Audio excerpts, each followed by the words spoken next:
আমি জানি না অপরাধটা কী ছিল আমাদের। আমার কাছে ক্ষমতা তো ভোগের বস্তু না, আমি তো আয়েশ আরাম করার জন্য ক্ষমতা আসিনি।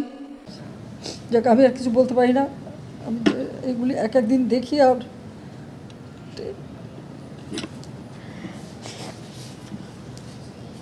1992-এর হিন্দু মুসলিম রায়ট।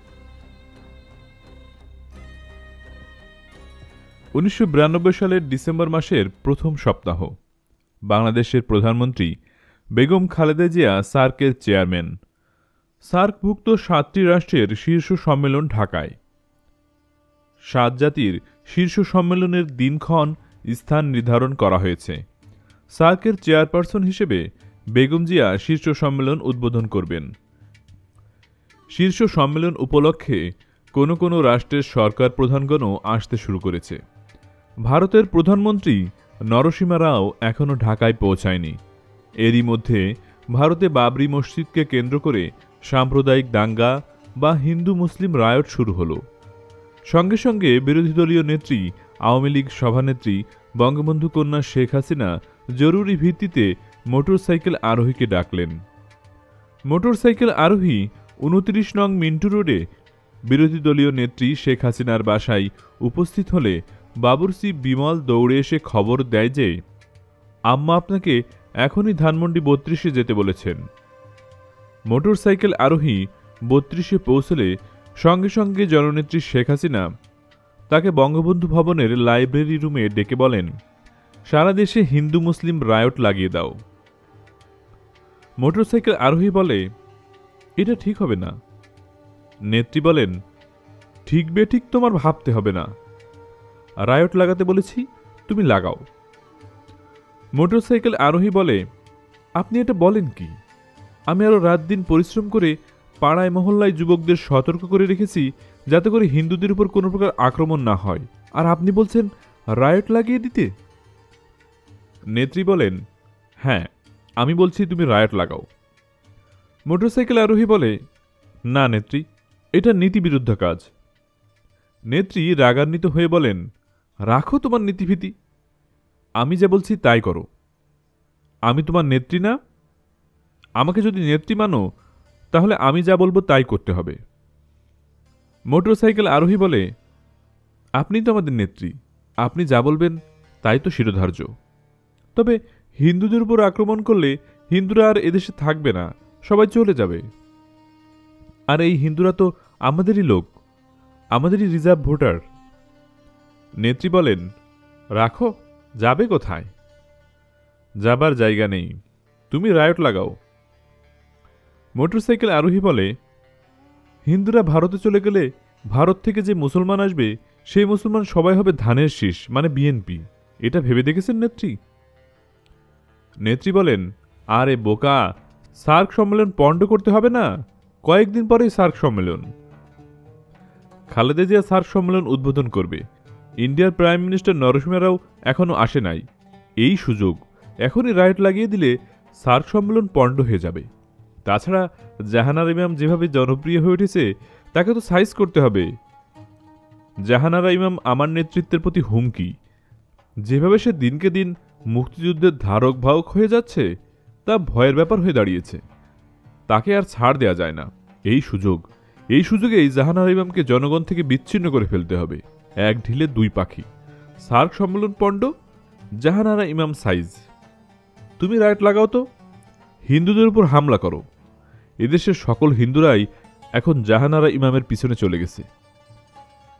ঢাকায় রায়ট বা হিন্দু মুসলমান দাঙ্গা লাগানোর দায়িত্ব দেয়া হলো মোটরসাইকেল আরোহীকে এবং সিদ্ধান্ত হল 29 নম্বর মিন্টু রোডে বিরোধী দলীয় নেত্রীর বাসায় এবং ধানমন্ডির 32 নম্বরে বঙ্গবন্ধু ভবনের টেলিফোন ব্যবহার না করে বঙ্গবন্ধু কন্যা শেখ হাসিনার চাচাতো চাচা শেখ হাফিজুর রহমানের বাসার টেলিফোন থেকে ঢাকার বাইরের জেলাগুলোকে হিন্দু মুসলমান রায়ট লাগানোর নির্দেশ দেওয়া হবে।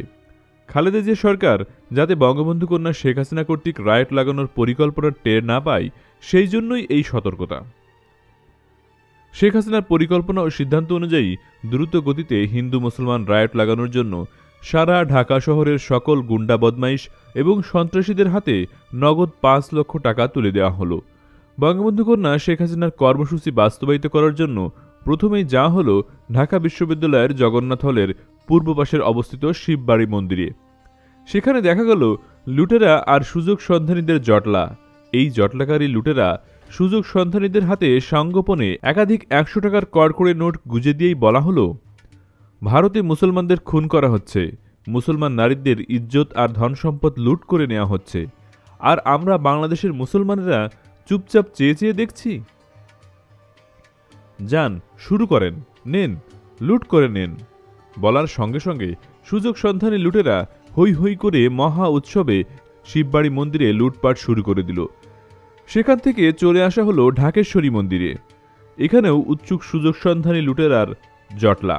এখানেও নগদ টাকা আর একই কায়দায় বক্তৃতা এবং ঢাকেশ্বরী মন্দির লুট। এরপর এলো রামকৃষ্ণ মিশন। নগদ অর্থ আর বক্তৃতায় কাজ হলো। রামকৃষ্ণ মিশনে লুটপাট শুরু হলো। তারপর যা হলো পুরান ঢাকার তাঁতিবাজার, শাঁখারীপট্টি, বাংলা বাজার, মালাকাটোলা, মিল ব্যারাক, গুসাইবাড়ি, নারিন্দা, টিকাটুলি, ইসলামপুর ইত্যাদি জায়গায়। কিন্তু না, এটা পুরানো ঢাকা। এখানে সবাই পরিচিত। এখানে বক্তৃতা করা যাবে না। এখানে শুধু টাকার উপরে কাজ চালিয়ে নিতে হবে। বিভিন্ন মাস্তান, সন্ত্রাসী ও নেশাখোর গ্রুপকে প্রচুর টাকা দেওয়া হলো। টাকায় কথা বলে। পুরান ঢাকার হিন্দুদের মোকান ব্যবসা প্রতিষ্ঠান, বাড়িঘর লুটপাট আরম্ভ হলো।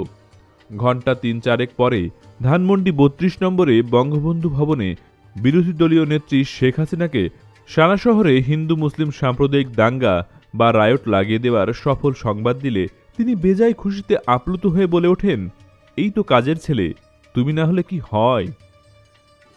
তাই তো আমি তোমাকে খুঁজি। সামনের নির্বাচনে তোমাকে আমি মোকসেদপুর থেকে, অর্থাৎ গোপালগঞ্জের মোকসেদপুর কাশিয়ানী আসন, এমপি বানাবো। সারা দেশে হিন্দু মুসলমান রায়ট শুরু হলো। ভারতের প্রধানমন্ত্রী নরসিমা রাও ঢাকা এলেন না। সার্ক সম্মেলন পণ্ড হল।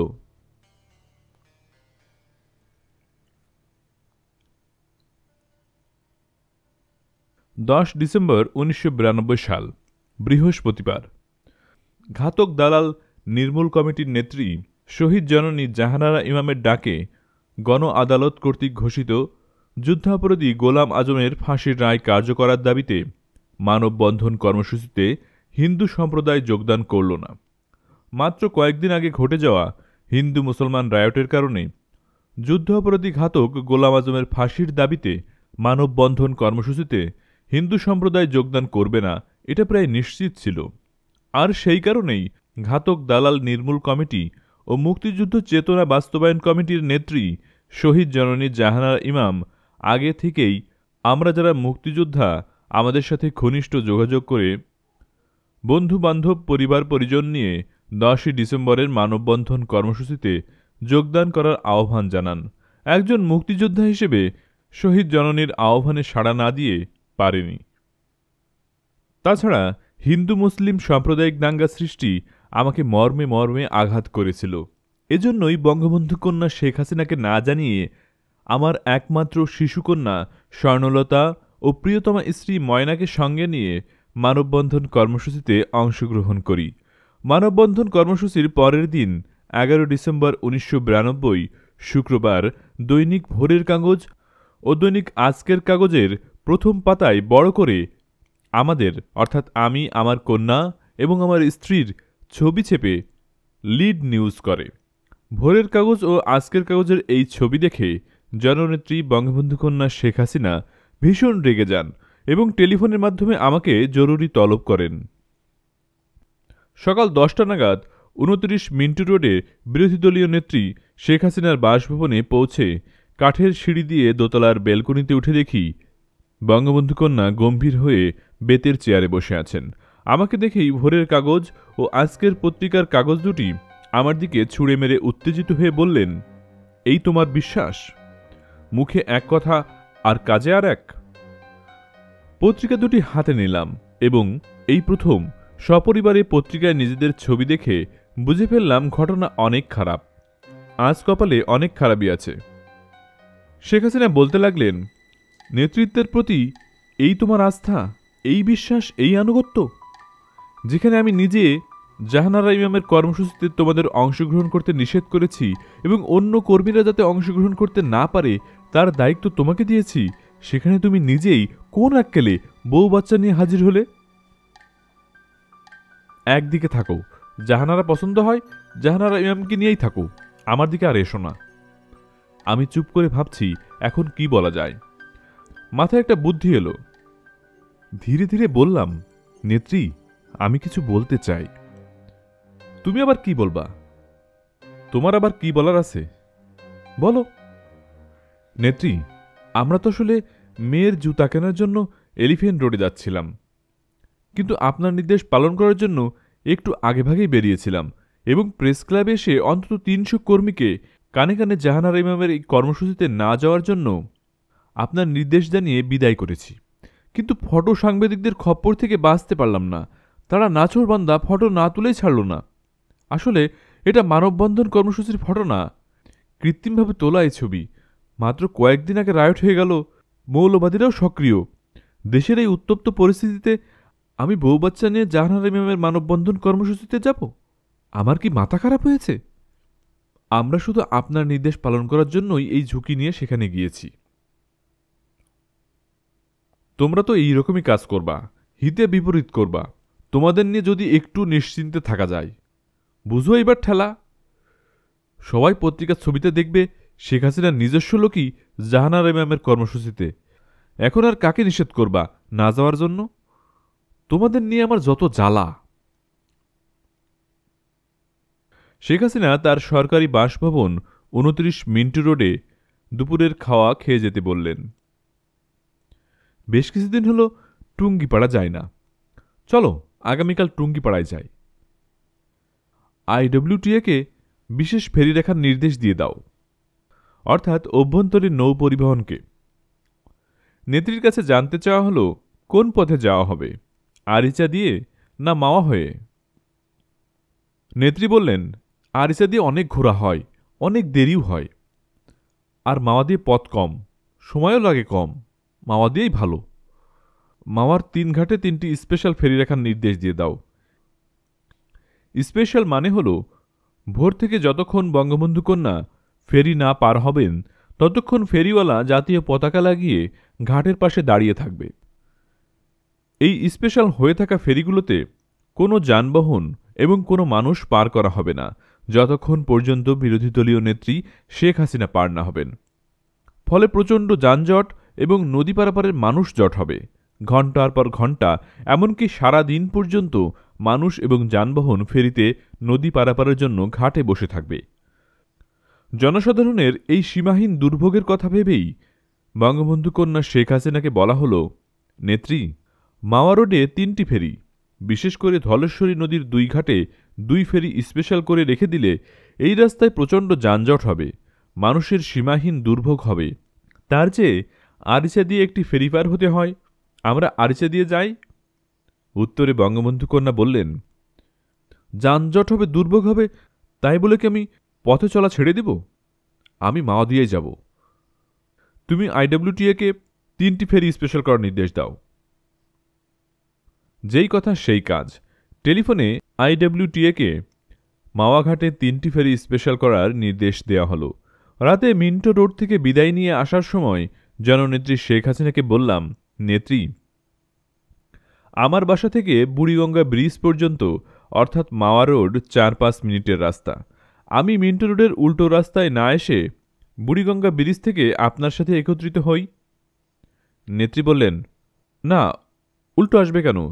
তুমি বুড়িগঙ্গা ব্রিজ থেকেই একত্রিত হও, আর সঙ্গে ময়নাকেও নিয়ে নিও। ঠিক আছে নেত্রী, বলে বিদায় নিলাম। পরদিন সকাল ৭টায় আমাদের গাড়িতে করে স্ত্রী ময়না আর কন্যা স্বর্ণলতাকে সঙ্গে নিয়ে রওনা হলাম। ৫ মিনিটের মধ্যেই বুড়িগঙ্গা ব্রিজে পৌঁছে বঙ্গবন্ধু কন্যা বিরোধী দলীয় নেত্রী শেখ হাসিনার অপেক্ষায় রইলাম। শেখ হাসিনার সকাল ৭টায় রওনা হওয়ার কথা এবং অবশ্যই ৭:৩০-৮টার মধ্যে বুড়িগঙ্গা ব্রিজে পৌঁছানোর কথা। ৮:৩০ পর্যন্ত বুড়িগঙ্গা ব্রিজে অপেক্ষা করে নেত্রী না আসায় ধলেশ্বরী ফেরিঘাটে অপেক্ষা করব চিন্তা করে চলে এলাম। ধলেশ্বরী ফেরিঘাটে এসে দেখি জাতীয় পতাকা টাঙিয়ে একটি ফেরি ঘাটের পাশে বঙ্গবন্ধু কন্যার জন্য অপেক্ষা করছে পুলিশ বাহিনীর একটি দল। আর ফেরিঘাটে অলরেডি যানজট শুরু হয়ে গেছে। ঘাটের দুই ফেরির মধ্যে একটি স্পেশাল হয়ে আছে, অবশিষ্টটি যানবাহন পার করে কুলাতে পারছে না। বেলা 10টা বেজে গেল, অথচ বিরোধী দলীয় নেত্রী শেখ হাসিনা আসছে না। তবে কি কর্মসূচির কোনো পরিবর্তন হলো? পুলিশ বাহিনীর অফিসারের কাছে জিজ্ঞেস করলাম। পুলিশ অফিসার বলল, আমরা তো বিরোধী দলীয় নেত্রী এই পথে যাবেন সেই ডিউটিতেই আছি। এরপর আমি প্রথম ফেরিঘাট পার হয়ে দ্বিতীয় ফেরিঘাটে এসে দেখলাম এখানেও একটি ফেরি জাতীয় পতাকা টাঙিয়ে স্পেশাল হয়ে বঙ্গবন্ধু কন্যা শেখ হাসিনার অপেক্ষা করছে। আর পারাপারের অপেক্ষায় থাকা মানুষের সীমাহীন দুর্ভোগ শুরু হয়ে গেছে। এবার এলাম মাওয়া ফেরিঘাটে। এখানেও একটা সুন্দর বড় ফেরি সবুজ লাল জাতীয় পতাকা টাঙিয়ে ঘাটের বাইরে অপেক্ষা করছে। পুলিশের একটি বিশেষ দলও এখানে অপেক্ষা করছে। আমার স্ত্রী ময়নাকে বললাম, একটা ফেরি এলেই আমরা পদ্মা পার হয়ে ফরিদপুরের ভাঙা গিয়ে অপেক্ষা করব, কারণ বলা তো যায় না, বঙ্গবন্ধু কন্যা আরিচা দিয়ে চলে যেতে পারেন। ময়না বলল, দূর, তা হয় না। এখানে 3টা ফেরি অপেক্ষা করছে, জায়গায় জায়গায় পুলিশ বাহিনী অপেক্ষা করছে, আর নেত্রী আরিচা দিয়ে চলে গেলে অবশ্য একটা সংবাদ দিতেন, যাতে করে উনার অপেক্ষায় থাকা ফেরি এবং পুলিশ স্পেশাল ডিউটি ছেড়ে নর্মাল ডিউটিতে ফিরে যেত। একটা বড় ফেরি এলে আমি ফেরিতে গাড়ি তুললাম। পদ্মা পার হয়ে ফরিদপুরের ভাঙায় এসে অপেক্ষা করতে থাকলাম। আধা ঘণ্টাখানেক অপেক্ষায় থাকার পর দেখলাম বঙ্গবন্ধু কন্যার জাতীয় পতাকাবাহী গাড়ি ফরিদপুরের দিক থেকে আসছে। অর্থাৎ জননেত্রী বিরোধী দলীয় নেত্রী শেখ হাসিনা আরিচা দিয়ে এসেছেন। আমাদের দেখে নেত্রী হাত নাড়লেন। আমরা তার গাড়ি বহরের সাথে যোগ দিলাম, চলতে থাকলাম। গোপালগঞ্জ সার্কিট হাউসে বঙ্গবন্ধু কন্যাসহ সকলে এসে থামলাম। জননেত্রী বঙ্গবন্ধু কন্যা শেখ হাসিনাকে বললাম, মাওয়া দিয়ে না এসে আরিচা দিয়ে এলেন? তিনি বললেন, কে জানি বলল মাওয়ার রাস্তায় কার্পেটিং সুন্দর না, তাই আরিচা দিয়ে এলাম। মাওয়ার রাস্তায় 3টা ফেরি অপেক্ষা করছে, পুলিশ অপেক্ষা করছে, একটা ইনফরমেশন তো পাঠাবেন। নেত্রী তার সাথে আসা ব্যক্তিদের বললেন, তোমরা ইনফরমেশন দাও নাই? উত্তরে কেউ কোনো কথা বলল না। আমি বললাম, হাজার হাজার মানুষ ঘন্টার পর ঘন্টা রাস্তায় যানজটে নদী পারের জন্য অপেক্ষা করছে। শেখ হাসিনা বললেন, রাস্তায় বসে থাকা এই তো, এ আর কি কষ্ট। তাছাড়া এদেশের মানুষের তো আর কাজকর্ম তেমন নাই, রাস্তায় না হয় ঘন্টার পর ঘন্টা পার করে দিল, এতে কি আর এমন, তুমি এ নিয়ে বেশি চিন্তা করো না। অতপর সন্ধ্যার দিকে শেখ হাসিনার পিত্রালয় এবং পিতার কবর টুঙ্গিপাড়ায় পৌঁছলাম। 30 জানুয়ারি 1994 ঢাকা সিটি কর্পোরেশনের মেয়র ও কমিশনার নির্বাচন। বঙ্গবন্ধু কন্যা ও তার দল আওয়ামী লীগ ঢাকা মহানগর আওয়ামী লীগের সভাপতি মোহাম্মদ হানিফকে ঢাকার মেয়র পদে মনোনয়ন দিয়েছে। তোড়জোড়ে নির্বাচনী প্রোপাগান্ডা এগিয়ে চলেছে। শেখ হাসিনা থেকে শুরু করে দলের সকল নেতাকর্মীরাই বাড়ি বাড়ি গিয়ে ভোটারদের কাছে মেয়র পদে মাস মার্কাই হানিফের জন্য ভোট চাইছে। অধিক রাত পর্যন্ত চলছে মিছিল এবং নির্বাচনী জনসভা। প্রতিটি পাড়া মহল্লা অলি গলিতে চলছে মেয়র কমিশনার নির্বাচনের কাজ। আওয়ামী লীগ, বিএনপি, জাতীয় পার্টি, জামায়াত, কমিউনিস্ট পার্টি সহ সকল রাজনৈতিক দল নির্বাচনী কাজে ভীষণ ব্যস্ত। ঢাকায় টান টান উত্তেজনা। নির্বাচনের আর মাত্র কয়েকদিন বাকি। 25 জানুয়ারি সন্ধ্যাবেলা ধানমন্ডি 8-এ বঙ্গবন্ধুর চাচাতো ভাই শেখ হাফিজুর রহমান টোকনের বাসায় 71-এর যুদ্ধাপরাধী জামাত নেতা ঘাতক গোলাম আজমের সাথে বঙ্গবন্ধু কন্যা শেখ হাসিনার দ্বিতীয় দফা বৈঠক হয়। এই বৈঠকে ঘাতক গোলাম আজম মেয়র নির্বাচনে বিএনপির প্রার্থীকে সমর্থন না দেওয়ার আশ্বাস দিলে শেখ হাসিনাও রাজনীতিতে জামাতকে আক্রমণ না করার আশ্বাস দেন।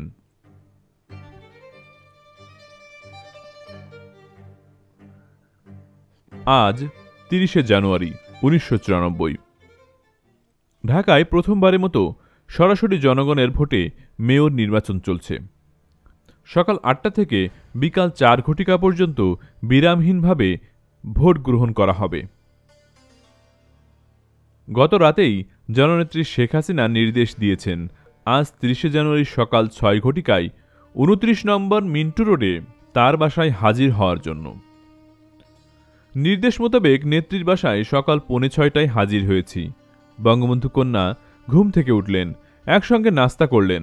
তারপর সকাল ৬:৩০টায় তার গাড়িতে করে আমাদের সঙ্গে নিয়ে বেরিয়ে পড়লেন।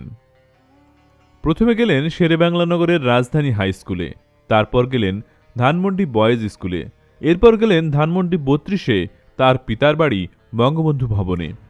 সেখানে কিছুক্ষণ অপেক্ষা করে চা খেয়ে নিজের ভোটার স্লিপ নিয়ে চলে এলেন সিটি কলেজে ভোট দিতে।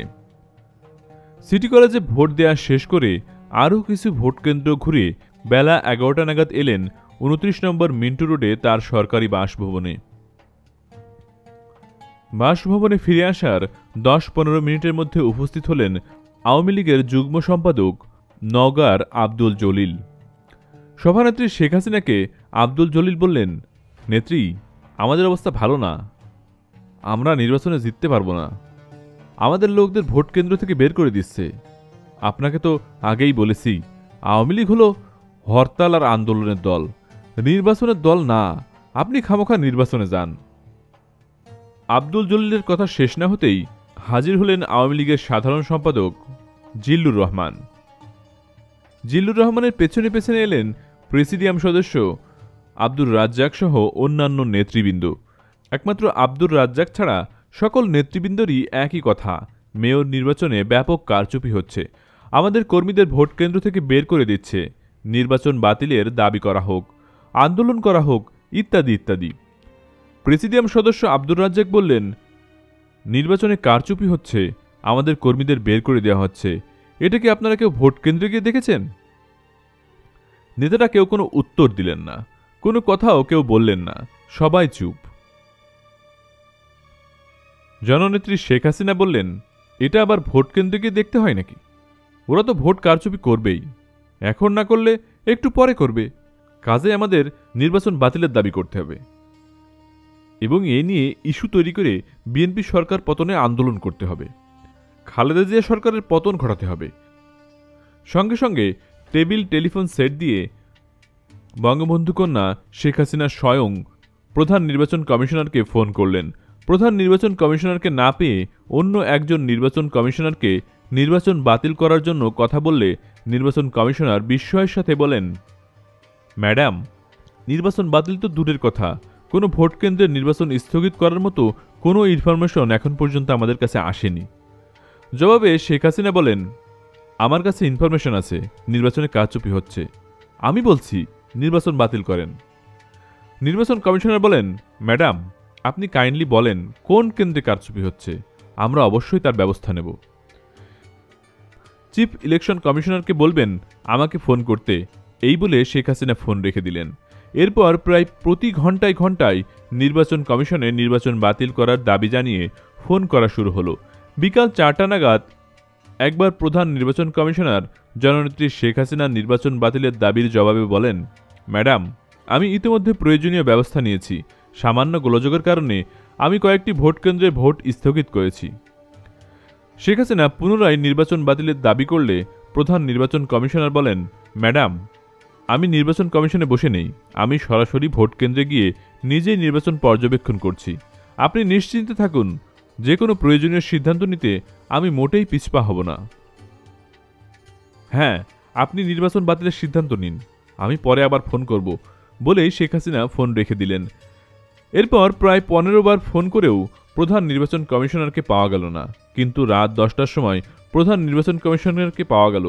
প্রধান নির্বাচন কমিশনার ফোন ধরতেই বঙ্গবন্ধু কন্যা উচ্চস্বরে বললেন, কি হলো, নির্বাচন বাতিলের ঘোষণা দিলেন না? প্রধান নির্বাচন কমিশনার বললেন, ম্যাডাম, আমাদের কাছে যে ফলাফল এসেছে তাতে মেয়র পদে মাস মার্কায় মোহাম্মদ হানিফ বিপুল ভোটে এগিয়ে রয়েছে, এখন আমরা কি নির্বাচন বাতিলের ঘোষণা করব?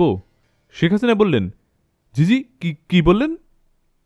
হ্যাঁ ম্যাডাম, এখন পর্যন্ত প্রাপ্ত ফলাফল অনুযায়ী মেয়র পদে মাস মার্কায় মোহাম্মদ হানিফ বিপুল ভোটে এগিয়ে রয়েছে এবং মোহাম্মদ হানিফের মেয়র হওয়া প্রায় নিশ্চিত। আমরা কি এই নির্বাচনী ফলাফল বাতিল করব? তাই নাকি? না না, বাতিল করবেন কেন? আপনি খেয়াল রাখবেন যাতে এই ফলাফলটা উল্টো না হয়। আমি পরে আবার আপনার সাথে যোগাযোগ করব। এরপর Sheikh Hasina table telephone set বন্ধ করে উপস্থিত সকলকে উদ্দেশ্য করে বললেন, শুনলেন তো, হানিফ নাকি মেয়র হয়ে যাচ্ছে।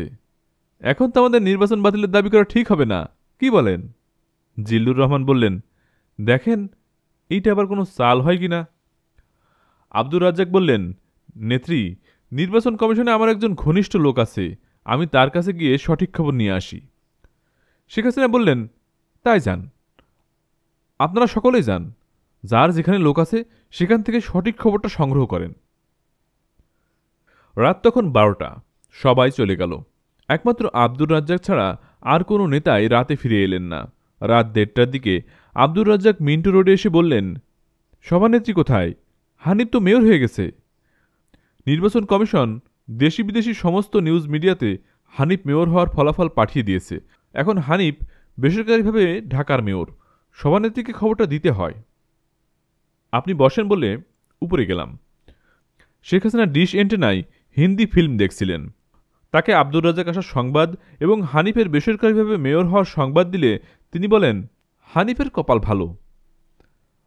আব্দুর রাজ্জাক দেখা করতে চায় জানালে শেখ হাসিনা বলেন, দূর, ছবিটা জমে উঠেছে, এই সময় দেখা টাকা হবে না, তুমি বলে দাও আমি ঘুমিয়ে পড়েছি। তথাস্তু নেত্রী বলে নিচে এসে আব্দুর রাজ্জাককে বলা হলো, আপনি চলে যান, নেত্রী ঘুমিয়ে পড়েছেন, আজ আর উঠবেন না। আব্দুর রাজ্জাক চলে গেলে এরপর ফোন এলো প্রেসিডিয়াম সদস্য আব্দুস সামাদ আজাদের। সভানেত্রীকে সামাদ আজাদের ফোনের কথা বলা হলে তিনি ওই সময় একই কথা বলেন, দূর, সিনেমাটা জমে উঠেছে, বলে দাও ঘুমিয়ে গেছি। এরপর থেকে যেই ফোন করুক না কেন বলে দেবে ঘুমিয়ে গেছি। এরপর থেকে বিরোধী দলীয় নেত্রী শেখ হাসিনা যে রুমে বসে ডিশ এন্টেনা হিন্দি ফিল্ম দেখছেন, সেই রুম থেকেই হ্যান্ডসেট দিয়ে যেই ফোন করছে তাকেই বলে দেওয়া হচ্ছে নেত্রী ঘুমাচ্ছেন। এই নিয়ে আবার জননেত্রী শেখ হাসিনা এবং উপস্থিত হিন্দি ফিল্ম দর্শকদের মাঝে হাসাহাসির রোল পড়ে গেল। পরদিন বিকালবেলা বঙ্গবন্ধু কন্যা জননেত্রী শেখ হাসিনা বললেন, কিরে, এত লোক এসে যায়, এত ফুলের তোড়া, ফুলের মালা, হানিফকে দেখছি না, এখন পর্যন্ত হানিফ একটাও ফোন করলো না, ব্যাপার কি? ঠিক আছে তো, না ভাইকে টাইকে গেল? এই মেয়র হওয়ার লোভেই কিন্তু হানিফ স্বৈরাচারী জেনারেল এরশাদের জাতীয় পার্টিতে যোগ দিয়েছিল। এরশাদের কাছে চান্স না পেয়ে হানিফ মেয়র হওয়ার জন্য আবার আমার কাছে ফিরে এসেছে। আমি 1,37,00,000 টাকা খরচ করে হানিফকে মেয়র করেছি। তাড়াতাড়ি খোঁজ খবর নাও, ফোন করো, একজন হানিফের বাড়িতে গিয়ে দেখো আসল ব্যাপারটা কি। সদ্য নির্বাচিত মেয়র হানিফের বাসায় ফোন করে বলা হলো, নেত্রী হানিফ ভাইয়ের সঙ্গে কথা বলবেন। জবাবে মিসেস হানিফ বললেন, তিনি অসুস্থ, এখন কথা বলতে পারবেন না। সভানেত্রী শেখ হাসিনাকে এই কথা বলার সাথে সাথে তিনি বললেন, শীঘ্রই হানিফের বাসায় যাও, দেখো গিয়ে ঘটনা খারাপ কিনা। তখন সন্ধ্যা হয়ে আসছে। মেয়র হানিফের বাড়ি ছুটে যাওয়া হলো। মেয়র হানিফ তার 10-12 জন লোকের সঙ্গে কথা বলছেন। সেখানেই শোনা গেল বিকেলে লালবাগের বিএনপি পরাজিত কমিশনার প্রার্থী আব্দুল আজিজ গুলি করে 7 জন লোককে হত্যা করেছে। জননেত্রী শেখ হাসিনা কথা বলতে চেয়েছেন বলাই মেয়র হানিফ বললেন, নেত্রীকে আমার সালাম দিও, বলো আমার শরীরটা খুব খারাপ, আমি কথা বলতে পারছি না, শুধু লালবাগের খুনের জন্য আমি ওদের সাথে কথা বলছি। মেয়র হানিফের বাসা থেকে সোজা মিন্টো রোডে এসে বঙ্গবন্ধু কন্যাকে লালবাগে বিএনপি কমিশনার প্রার্থী আজিজ কর্তৃক 7 জনকে খুন করার সংবাদ দিলে বঙ্গবন্ধু কন্যা খুশিতে জিন্দেগি জিন্দেগি গান গাইতে থাকেন আর নাচতে থাকেন।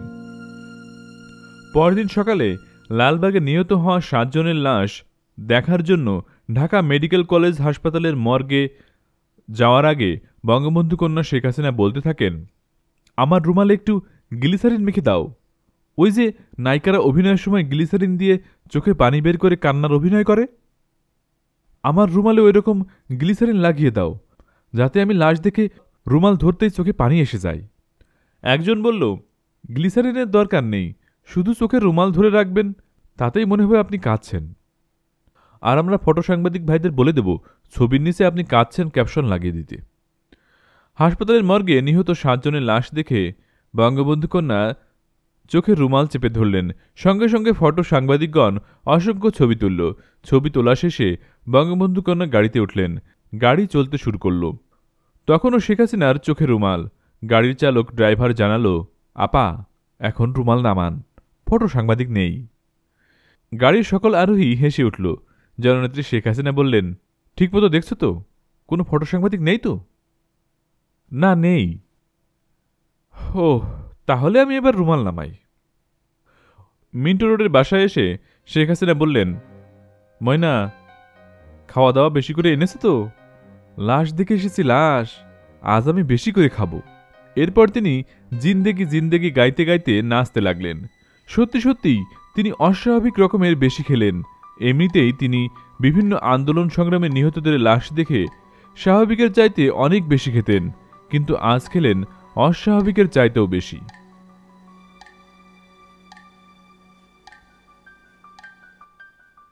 টুঙ্গিপাড়ায় শেখ হাসিনার পিতা বঙ্গবন্ধু শেখ মুজিবুর রহমানের কবরে গিয়ে মেয়র মোহাম্মদ হানিফের আনুষ্ঠানিক শপথ নেওয়ার দিনক্ষণ চূড়ান্ত করা হল। ঢাকা থেকে বঙ্গবন্ধু কন্যা বিরোধী দলীয় নেত্রী জননেত্রী শেখ হাসিনা ঢাকার মেয়র মোহাম্মদ হানিফকে সঙ্গে নিয়ে টুঙ্গিপাড়ায় যাবেন এবং সেখানে বেসরকারিভাবে হানিফ মেয়র হিসেবে শপথ নেবেন। নির্দিষ্ট দিনে সকালবেলা সকলেই টুঙ্গিপাড়ায় যাওয়ার জন্য প্রস্তুত, কিন্তু মেয়র হানিফ এলেন না। টুঙ্গিপাড়ায় যাওয়া হলো না। মেয়র হানিফের সঙ্গে যোগাযোগ করা হলে তিনি বললেন তিনি অসুস্থ। এরপর মেয়র হানিফ শেখ হাসিনার বাসা, আওয়ামী লীগ অফিস কোথাও এলেন না।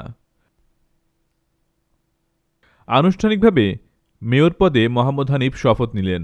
ঢাকার মেয়রের দায়িত্বভার নিলেন। হটলাইনে, রেড টেলিফোনে প্রতিদিন 2-1 বার প্রধানমন্ত্রী বেগম খালেদা জিয়ার সাথে কথা বলেন। প্রতিদিন না হলেও প্রায় প্রতিদিন প্রধানমন্ত্রী খালেদা জিয়ার সঙ্গে দেখা করেন এবং যুক্তি পরামর্শ করে সিটি কর্পোরেশন পরিচালনা করেন। কিন্তু বঙ্গবন্ধু কন্যা শেখ হাসিনা এবং আওয়ামী লীগ নেতাকর্মী ও আওয়ামী লীগ অফিসের ত্রিসীমানায়ও আসেন না। শেখ হাসিনা কপাল চাপড়ান আর বলতে থাকেন, নিমক হারাম, বেইমান, ওরে আমি 1,37,00,000 টাকা খরচ করে মেয়র বানিয়েছি, বেইমান, নিমক হারাম। যে আসে, যাকে পান তার কাছেই তিনি এই কথা বলতে লাগলেন। একজন বলল, ঠিক আছে, হানিফ ভাই মেয়র হয়েছে, টাকা কামাবে, টাকা খাবে, খাক, আমরা তো আর ভাগ চাই না, কিন্তু দলের কাজ করবে না কেন? জবাবে বঙ্গবন্ধু কন্যা বললেন, কেন, একা টাকা খাবে কেন? আমাদের ভাগ দিতে হবে। ওকে 1,37,00,000 টাকা খরচ করে মেয়র বানিয়েছি। তোমাদের হাত দিয়েই তো ওই টাকা খরচ করেছি। হানিফ তো 1 পয়সা খরচ করে নাই, সব আমি খরচ করেছি। এখন হানিফ একা খাবে কেন?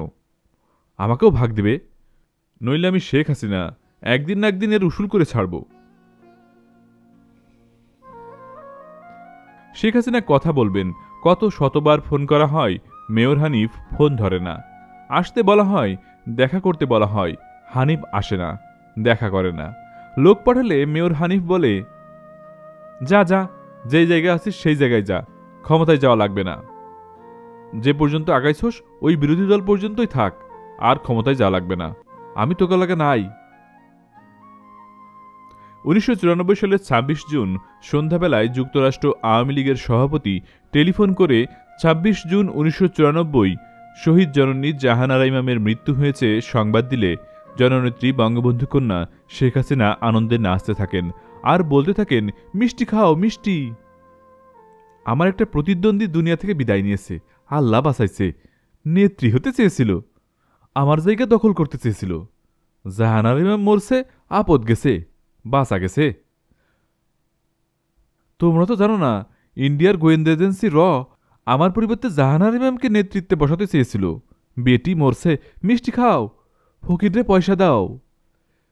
এর কয়েকদিন পরে শহীদ জননী জাহানারা ইমামের লাশ মার্কিন যুক্তরাষ্ট্র থেকে জিয়া আন্তর্জাতিক বিমানবন্দরে এলে শেখ হাসিনা বলেন, চলো এয়ারপোর্টে যাই, আপদের লাশটা এনে কবরে ফেলি। এরপর শেখ হাসিনা তার লাল রঙের নিশান পেট্রোল জিপে করে বিমানবন্দরের উদ্দেশ্যে রওনা হলেন। যেতে যেতে বলতে লাগলেন, বেটি আমারে অসম্ভব জ্বালাইছে, ওর মুখও দেখতে ইচ্ছে করে না, কিন্তু না যেতে উপায় নেই। পলিটিক্সের ব্যবসায় ইচ্ছা না থাকলেও করতে হয়। 1994 সালের 22 সেপ্টেম্বর বৃহস্পতিবার জননেত্রী বঙ্গবন্ধু কন্যা বিরোধী দলীয় নেত্রী শেখ হাসিনা বিমানবন্দর যোগে যশোর হয়ে খুলনা এলেন এবং বিকেলে শহীদ হাদিস পার্কের জনসভায় ভাষণ দিলেন। রাতে নেত্রীর চাচাতো ভাই শেখ নাসেরের বড় ছেলে শেখ হেলালের বাড়িতে খেলেন এবং থাকলেন। পরদিন 23 সেপ্টেম্বর শুক্রবার সকাল 9টার সময় উত্তরবঙ্গের উদ্দেশ্যে ট্রেনে যাত্রা করলেন। বেশ লম্বা ট্রেন, অনেক সাধারণ যাত্রী আছে ট্রেনে।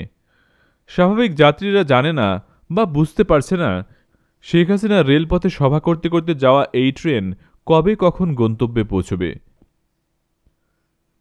ঠিক সকাল 9টায় ট্রেন ছাড়ল। প্রতিটি রেল স্টেশনেই ট্রেন থামিয়ে সভা করা শুরু হলো। ট্রেন থেকে নেমে নির্দিষ্ট জায়গায় গিয়ে বক্তৃতা দিয়ে আবার ট্রেনে ফিরে আসতে 1.25 ঘন্টা থেকে 1 ঘন্টা সময় লাগত। এইভাবে প্রতিটি রেল স্টেশনে গড়ে প্রায় 1 ঘন্টা সময় ব্যয় হতে থাকল। দিন পেরিয়ে রাত হয়ে গেল। বঙ্গবন্ধু কন্যার সঙ্গে ঢাকা থেকে নিয়ে আসা প্রায় ডজন খানেকের বেশিও সাংবাদিক এই ট্রেনে রয়েছে। ট্রেনের শেষের দিকে একটি ভিআইপি স্পেশাল কামরায় জননেত্রী বঙ্গবন্ধু কন্যা শেখ হাসিনা। ওই কম্পার্টমেন্টের সামনে এবং পেছনে ঢাকা থেকে নিয়ে আসা বঙ্গবন্ধু কন্যা শেখ হাসিনার নিরাপত্তায় নিয়োজিত স্পেশাল ব্রাঞ্চ পুলিশের 12 জন সদস্য। তারপরের কম্পার্টমেন্টে সাংবাদিকগণ। এরপর সবগুলো কম্পার্টমেন্টে বা বগিগুলোতে সাধারণ যাত্রী। ট্রেনের এই অপ্রত্যাশিত দীর্ঘ বিলম্বে সাধারণ যাত্রী নারী পুরুষ আর শিশুদের ত্রাহি মধুসূদন অবস্থা। 6 ঘন্টার যাত্রাপথ 24 ঘন্টায়ও না ফুরানোর ফলে অনেক আগেই পানিসহ ট্রেনের সকল খাবার ফুরিয়ে নিঃশেষ হয়ে গেলে সাধারণ যাত্রীদের কষ্ট আর দুর্ভোগ সীমাহীন পর্যায়ে পৌঁছে। তৃষ্ণার্ত ক্ষুধার্ত শিশুদের কান্না আর আহাজারিতে অনেক যাত্রী পরিবার পরিজন নিয়ে গন্তব্যের আগেই ট্রেন থেকে নেমে পালিয়ে যায়। জননেত্রী শেখ হাসিনা তার সফরসঙ্গী এবং সাংবাদিকদের জন্য প্রায় প্রতিটি রেল স্টেশন থেকেই অফুরন্ত খাবার এবং বিশুদ্ধ পানির পর্যাপ্ত বোতল সরবরাহ করা হয়ে থাকে। সারাদিন শেখ হাসিনা প্রায় 20টির মতো রেল স্টেশনে জনসভায় ভাষণ দেন। কোথাও কোথাও রেল স্টেশন ছাড়াই উৎসুক জনতা ট্রেন থামালে সেখানেও তিনি বক্তৃতা করেন। প্রতিটি জনসভাতেই ঢাকা থেকে আসা সাংবাদিকেরা উপস্থিত হয়ে বঙ্গবন্ধু কন্যা শেখ হাসিনার বক্তৃতা লিপিবদ্ধ করতে থাকেন এবং শেখ হাসিনাও সাংবাদিকদের নজরে রাখেন। কিন্তু রাতের অন্ধকারে শেখ হাসিনা সাংবাদিকদের আর নজরে রাখতে পারেননি। ওদিকে শেখ হাসিনা বারবার একই বক্তৃতা দেওয়ায় সাংবাদিকদের তা মুখস্থ হয়ে যাওয়াতে অনেক সাংবাদিকই রাতের অন্ধকারে ট্রেন থেকে নেমে শেখ হাসিনার বক্তৃতা লিপিবদ্ধ করতে যায়নি। রাত তখন 11:17। শেখ হাসিনাকে বহনকারী ট্রেন ঈশ্বরদী রেল স্টেশনে পৌঁছার কিছু সময় বাকি রয়েছে। এমন সময় শেখ হাসিনা বললেন, এত টাকা পয়সা খরচ করে জামাই আদর করে ঢাকা থেকে যে সাংঘাতিকদের এনেছি, তারা কি সব ঘুমাচ্ছে? অর্থাৎ সাংবাদিক। জনসভায় এত লোক হচ্ছে, আমি এত বক্তৃতা করছি, আর সাংঘাতিকদের নজরে পড়ছে না তো? তোমরা একটু সাংঘাতিকদের ঘুম ভাঙিয়ে আমার জনসভায় পাঠাও, যাতে পত্রপত্রিকায় ভালো নিউজ হয়। শেখ হাসিনার বেতনভুক্ত ব্যাগ বহনকারী মদন মোহন দাস বলল, ডাইকা ঘুম ভাঙান লাগব না, পিস্তল দিয়া 2 রাউন্ড গুলি কইরা দিলেই সাংঘাতিককেও ঘুম কই যাইব, সব লাফাইয়া ট্রেন থেকে নিচে পড়ব। উল্লেখ্য, এই মদন মোহন দাসের নামেই শেখ হাসিনা তার লাল নিশান পেট্রোল জিপটি রেজিস্ট্রেশন করায়। যা হোক, আলাউদ্দিনের প্রদীপ পাওয়ার মতো সঙ্গে সঙ্গে বঙ্গবন্ধু কন্যা তার বাবার ফুফাতো ভাইয়ের ছেলে বাহাউদ্দিন নাসিমকে বললেন, দে 2 রাউন্ড গুলি করে।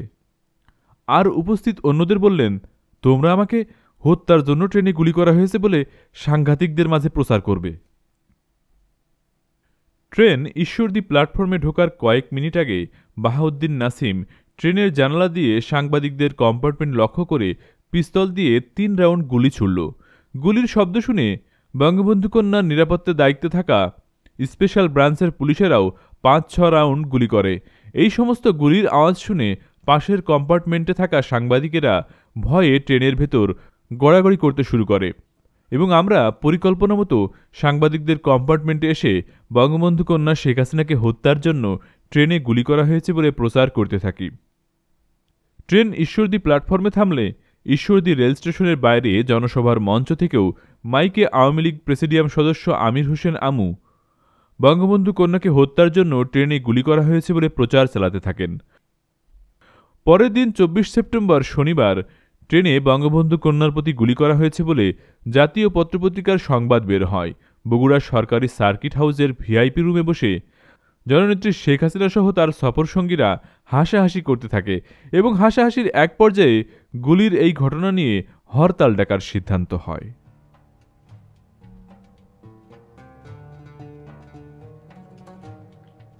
আজ শহীদ বুদ্ধিজীবী দিবস। ১৯৯৪ সালের ১৪ ডিসেম্বর বুধবার সকাল ৬টায় বিরোধী দলীয় নেত্রী শেখ হাসিনার ২৯ নম্বর মিন্টু রোডের সরকারি বাসভবনে সকলে হাজির হল। সকাল ৭টায় বঙ্গবন্ধু কন্যা শেখ হাসিনা মিরপুর বুদ্ধিজীবী স্মৃতিসৌধে রওনা হলেন। ৮টা ৪০ মিনিটে স্মৃতিসৌধে পুষ্পমালা অর্পণ করলেন।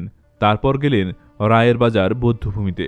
সেখানে পুষ্পমাল্য দেওয়ার পর শহীদ বুদ্ধিজীবী সন্তানদের সংগঠন প্রজন্ম ৭১-এর উদ্দেশ্যে জননেত্রী শেখ হাসিনা এক সংক্ষিপ্ত ভাষণ দিলেন। তারপর মালিবাগ রেল ক্রসিংয়ে ভূঁইয়া ক্লিনিকে তার বাবার ফুফাতো ভাইয়ের ছেলে নকিব আহমেদ মুন্নাকে দেখে জননেত্রী শেখ হাসিনা তার সরকারি বাসভবনে দুপুর নাগাদ ফিরে এলেন। দুপুর ২:৩০টায় খাওয়ার টেবিলে একসঙ্গে খেতে খেতে শেখ হাসিনা আক্ষেপ করে বললেন, দেখো, আজ বিকেলে বঙ্গবন্ধু এভিনিউতে ঢাকা মহানগর আওয়ামী লীগের উদ্যোগে বিজয় দিবস উপলক্ষে আলোচনা সভা। আমি হলাম সেই সভার প্রধান অতিথি। আর মাত্র কয়েকদিন পরেই আমি বিরোধী দলীয় নেত্রীর পদ থেকে পদত্যাগ করব। এটাই আমার বিরোধী দলীয় নেত্রী হিসেবে শেষ প্রধান অতিথি থাকা। তাছাড়া আমি ভাবি প্রধানমন্ত্রী, আবার আমি জাতির জনক বঙ্গবন্ধু শেখ মুজিবুর রহমানের কন্যা। সামনে রয়েছে খালেদা জিয়া হটাও আন্দোলন। এই মুহূর্তে আমার গ্ল্যামার, আমার ভাবমূর্তি বৃদ্ধি করা কত জরুরি প্রয়োজন। আজকের বিজয় দিবসের অনুষ্ঠানে আমি যাব। এরা নিশ্চয়ই আমার উপর ফুল ছিটানোর কোনো আয়োজন করে নাই। এমনিতেই এরা মানে আওয়ামী লীগের নেতারা আনকালচার্ড, তার উপর এরা হলো ব্যবসায়ী। এদের মন বলতে কিছু নাই, না বলে দিলে এরা কিছুই করে না। তুমি কি পারো বিজয় দিবসের অনুষ্ঠানে গেলে আমার উপরে শিশু ও মেয়েদের দিয়ে ফুল ছিটাতে? নেত্রী, আপনি কোনো চিন্তা করবেন না, আপনার উপর ফুল ছিটানো হবে। তখন বাজে ৩:৩০। আর আধা ঘন্টা পরেই বঙ্গবন্ধু কন্যা বিজয় দিবসের মঞ্চে উঠবেন। এই সংক্ষিপ্ত সময় কোথায় পাবো শিশু, কোথায় পাবো মেয়েদের? এদিকে আবার বঙ্গবন্ধু কন্যার আবদার। অবশেষে তাড়াতাড়ি করে হাইকোর্ট মাজার থেকে ফুল কিনে নিজের স্ত্রী শিশুকন্যাদের দিয়েই তার ফুল ছিটানোর আবদার পূরণ করা হলো। বাহাউদ্দিন নাসিম শেখ হাসিনার পিতা শেখ মুজিবুর রহমানের ফুফাতো ভাইয়ের ছেলে। বর্তমানে প্রধানমন্ত্রী শেখ হাসিনার এপিএস। এর আরও ৩ চাচাতো ভাই, অর্থাৎ শেখ হাসিনার পিতার আরেক ফুফাতো ভাইয়ের ৩ ছেলে নজিব আহমেদ নজিব, নকিব আহমেদ মানু এবং কানিজ আহমেদ কানিজ। বর্তমানে মার্কিন যুক্তরাষ্ট্রসহ বাংলাদেশ মিশনের চিফ প্রোটোকল অফিসার। মাদারীপুরের অখ্যাত অজ পাড়াগায়ে এদের বাড়ি। ভাঙা টিনের ঘর। পূর্বপুরুষ ধরেই এরা দরিদ্র। এদের বাবা, চাচা এবং এরা দূর দূরান্তে পরের বাড়িতে লজিং থেকে অনেক কষ্ট করে যতটুকু হোক লেখাপড়া করেছে। ঢাকায় চাল চুলা বলে কিছুই নেই। যেখানে রাত সেখানেই কাত। নিকট আত্মীয় বলতে সর্বসাকুল্যে শেখ হাসিনা। ব্যাস, আর যায় কোথায়? দলে বলে এরা এসেই উঠে পড়ল শেখ হাসিনার বাড়ি। শেখ হাসিনার বাড়িতে থাকে, শেখ হাসিনার খাওয়া খায়, শেখ হাসিনার কাপড় পরে, শেখ হাসিনার দেয়া পয়সায় চলে। আর কি চায়? অল্প কিছুদিনের মধ্যেই শেখ হাসিনার বেহিসেবি পয়সার বদৌলতে এদের dozen dozen pant, dozen dozen shirt, dozen dozen জুতা হয়ে গেল। এদের মধ্যে কেউ কেউ শেখ হাসিনার বদৌলতে অনেক বিত্তশালীও হল। এদের মধ্যে বাহাউদ্দিন নাসিম মনে করত এবং চাইত কেউ শেখ হাসিনাকে কোনো কিছু বলতে পারবে না। হোক না সে দলীয় কেন্দ্রীয় নেতা অথবা সমাজের গণ্যমান্য কেউ কিংবা কোনো বুদ্ধিজীবী, সে যাই হোক, কেউই শেখ হাসিনাকে কোনো সংবাদ বা কোনো তথ্য কিংবা কোনো কথা বলতে পারবে না, তা সে সংবাদ বা কথা যত গুরুত্বপূর্ণই হোক না কেন। শেখ হাসিনাকে কেউ কিছু বলতে চাইলে আগে তাকে, অর্থাৎ বাহাউদ্দিন নাসিমকে বলতে হবে, এবং সে যদি প্রয়োজন মনে করে তাহলে শেখ হাসিনাকে বলবে, প্রয়োজন মনে না করলে বলবে না। আবার শেখ হাসিনার যদি কোনো নেতাকে বা কোনো মানুষকে কিংবা যে কাউকে কিছু বলার থাকে তাহলে বাহাউদ্দিনকে বলতে হবে। বাহাউদ্দিন নাসিম যদি প্রয়োজন মনে করে তাহলে শেখ হাসিনা সেই কথাটি অন্যকে বলবে, প্রয়োজন মনে না করলে বলবে না। নাসিমের এই দুঃসাহস বা স্পর্ধা হয়েছে শেখ হাসিনার কারণেই। নাসিমের প্রতি শেখ হাসিনার কোনো দুর্বলতা না থাকলেও দুটি দুর্বলতা ছিল। তার একটি হলো মতিঝিল আদমজী কোর্টের পূর্ব পাশের ইউনাইটেড কমার্শিয়াল ব্যাংকের যে শাখা রয়েছে, এই শাখায় বাহাউদ্দিন নাসিমের নামে শেখ হাসিনার কয়েক কোটি টাকা রয়েছে। উল্লেখ্য, শিল্পপতি জহির উদ্দিন হত্যার প্রধান আসামি চিটাগাংয়ের আখতারুজ্জামান বাবু এই ব্যাংকের চেয়ারম্যান। অপর দুর্বল পয়েন্টটি হল বাহাউদ্দিন নাসিম শেখ হাসিনার পিতার ফুফাতো ভাইয়ের ছেলে। এই বাহাউদ্দিন নাসিম শেখ হাসিনার ধানমন্ডি ৫ নম্বর রোডের ৫৪ নম্বর বাড়িতে মাঝে মাঝে আক্ষেপ করতে করতে বলতো, এই বাড়িওয়ালি তো বেইমান, বেইমানি তো করবেই, ভুইলা তো যাইবেই, মনে তো রাখবেই না, কুত্তা পাইলা থুইয়া যাইমু, কুত্তা ভুলব না। প্রায়ই বাহাউদ্দিন নাসিম এসব বলতো। বলতে বলতে একদিন বাহাউদ্দিন নাসিম ঠিকই দুটি কুকুরের বাচ্চা নিয়ে এসে পালতে শুরু করল। ধানমন্ডি ৫ নম্বর রোডের শেখ হাসিনার ৫৪ নম্বর বাসায় কুকুরের বাচ্চা দুটি এখন অনেক বড় হয়েছে। এখন আর ওদের কুকুরের বাচ্চা বলা যাবে না, বলতে হবে কুকুর। বাহাউদ্দিন নাসিম এই ধরনের কথা এবং কাজ করবেই বা না কেন? বাহাউদ্দিন নাসিম শেখ হাসিনার বাড়িতেই থাকত, আর ওই বাড়িতেই বাহাউদ্দিন নাসিমের পিতা ভাইয়েরা এলে আশ্চর্য চরিত্রের অধিকারী শেখ হাসিনা দারোয়ান ডেকে কুকুরের মতো দূর দূর করে তাদের তাড়িয়ে দিতেন। বাংলা জয় বঙ্গবন্ধু, জয় বঙ্গবন্ধু। জয় শেখ হাসিনা। না না না না না না, সবাইকে ধন্যবাদ, আবার দেখা হবে।